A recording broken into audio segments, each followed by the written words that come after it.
আসন্ন ফিফা বিশ্বকাপ শুরুর আগ মুহূর্তে বড় দুঃসংবাদ এলো বর্তমান বিশ্ব চ্যাম্পিয়ন আর্জেন্টিনা শিবিরে। দলের রক্ষণভাগের অতন্দ্র প্রহরী ও টটেনহ্যাম হটস্পারের তারকা ডিফেন্ডার ক্রিশ্চিয়ানো রোমেরো গুরুতর ইনজুরিতে পড়েছেন।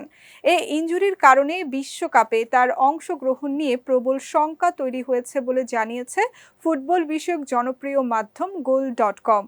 রোববার ইংলিশ প্রিমিয়ার লিগে সান্ডারল্যান্ডের বিপক্ষে ম্যাচে এক ভয়াবহ সংঘর্ষের শিকার হন রোমেরো।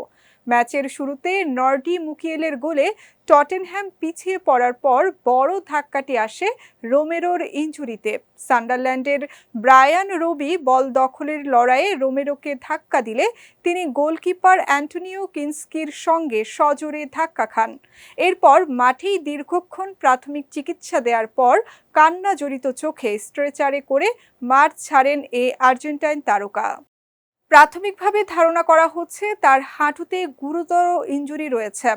আশঙ্কা করা হচ্ছে এটি মেনিসকাস বা লিগামেন্ট ছিঁড়ে যাওয়ার মতো গুরুতর ইনজুরি হতে পারে। ফলে আর্জেন্টিনা জাতীয় দলের অন্যতম গুরুত্বপূর্ণ এই ডিফেন্ডারের বিশ্বকাপে খেলা নিয়ে এখন বড় অনিশ্চয়তা তৈরি হয়েছে।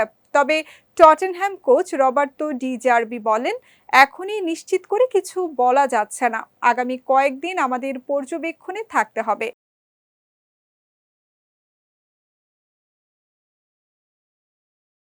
আশা করি এটি বড় কোনো সমস্যা নয়, কারণ সে আমাদের জন্য অত্যন্ত গুরুত্বপূর্ণ একজন খেলোয়াড়।